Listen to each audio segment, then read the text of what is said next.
What do you do when it's time to find home care for a loved one or yourself? How do you choose the right agency?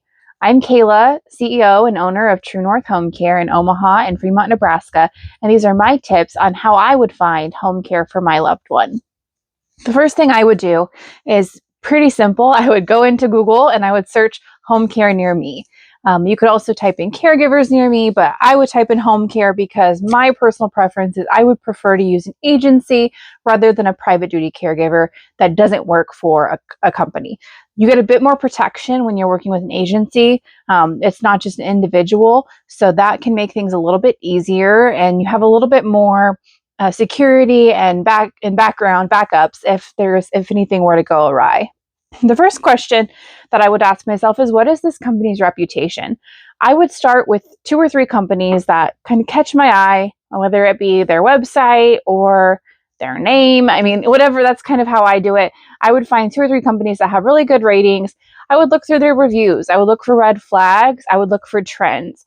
Now, I would say if I'm looking at a company and they have a couple bad reviews, doesn't mean I wouldn't go with them. Is there a trend?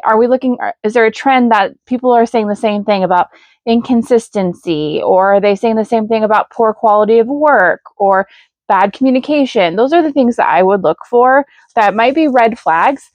And that wouldn't necessarily rule them out for me, but I would definitely approach those topics with the company when I'm interviewing them.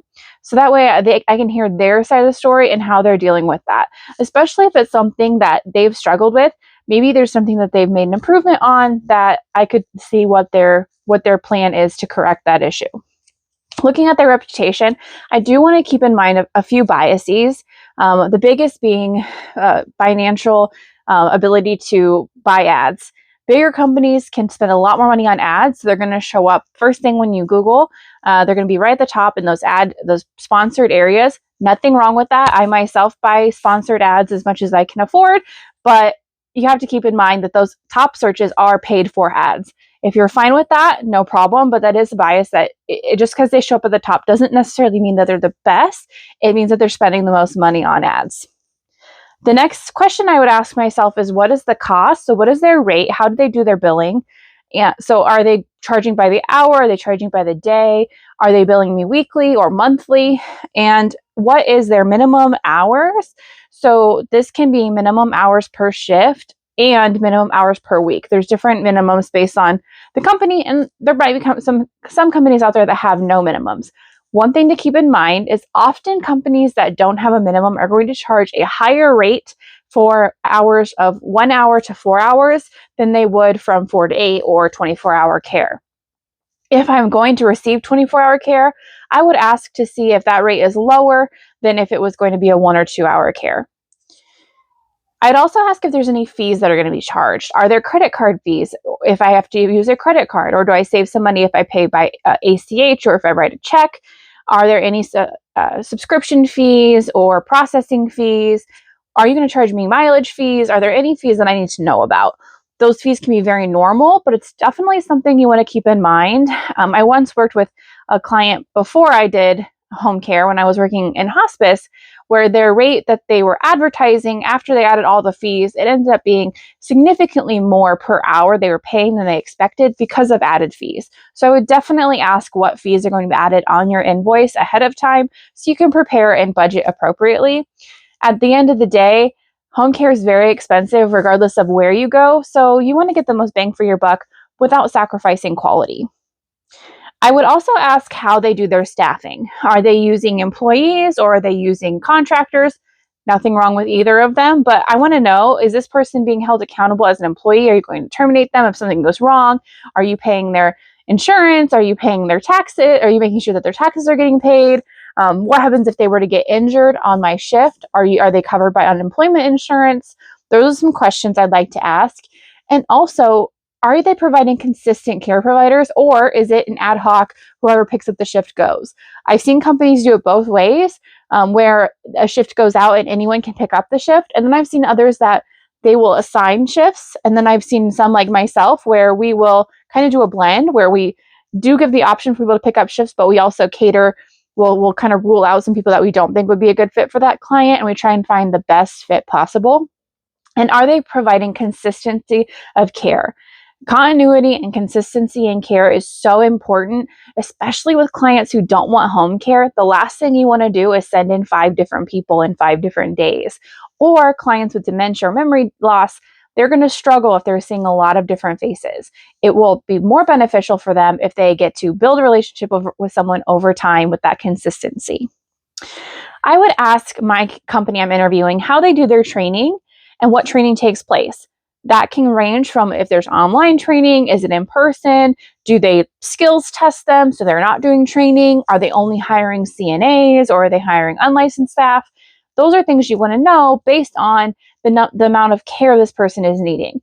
If this is a very high level care person who's got tube feedings and oxygen and catheter care and needs wound care, I would want to know all of that, and I would want to know how they're training their staff to be able to handle those needs and what they do when there's something out of their scope of care.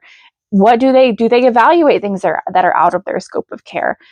There are definitely some companies, especially because this is non-medical home care. I will tell you, there are some companies out there who will do things out of their scope simply because they don't know it's out of their scope.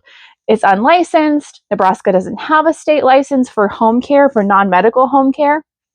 So there's really no one telling them they can't do those things unless they were to call the state and ask.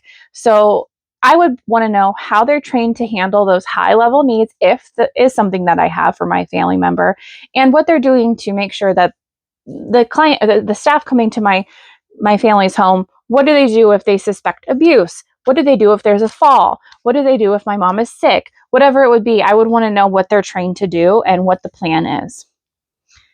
The fifth question I would ask is what is their contingency plan for staffing?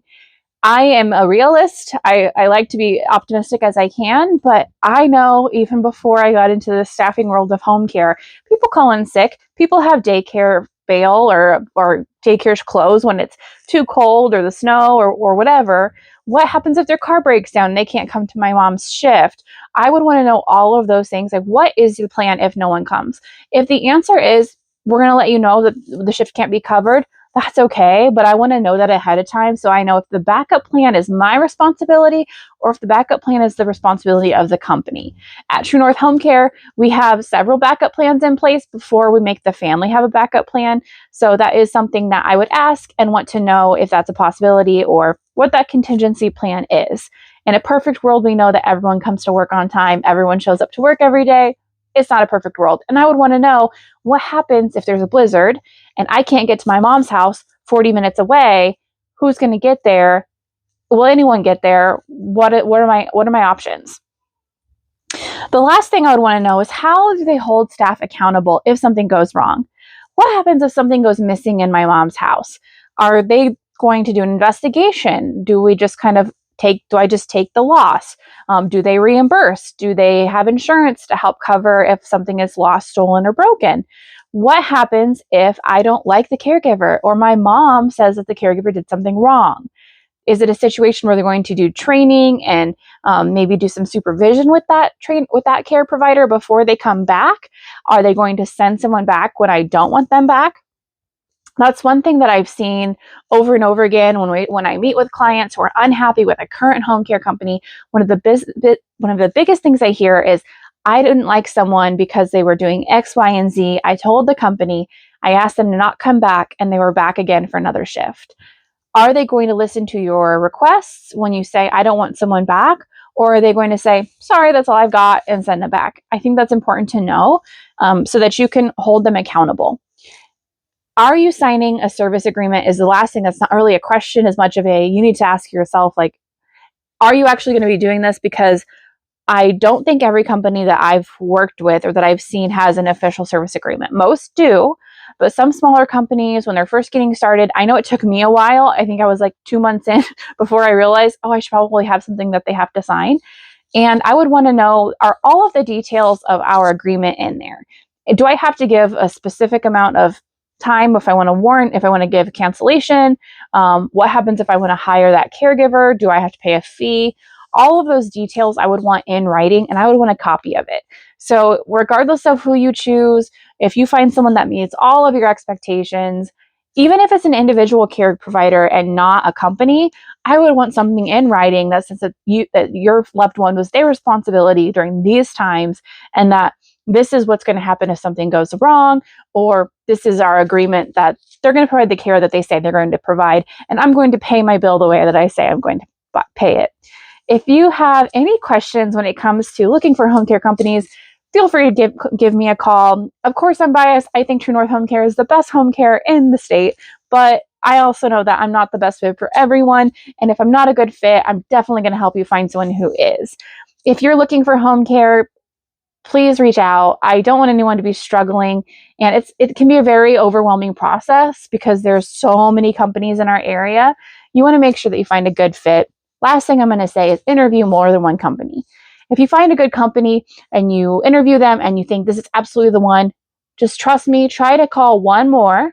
And even if it's a phone interview, try and interview one more company and see what they think. See if the vibe is the same, or is it reinforcing that first company you called is absolutely the right choice. At the end of the day, you and the client always have the right to choose who you want to be your care provider. If that company is no longer meeting expectations, you have a right to terminate that agreement. Just follow the way that you signed, whoever notice you have to give based on the agreement you signed. But at the end of the day, you don't want someone in your home that you're not comfortable with. So make sure that it's a good fit and have a backup plan if it's not. Stay tuned for more information on home care, senior care, aging, all of these amazing things that are so overwhelming to caregivers and families. And we will be continuing to post these on truenorthhomecare.com and on YouTube. So check us out, follow. And if you have ideas for things that you'd like to hear videos or topics about, comment below.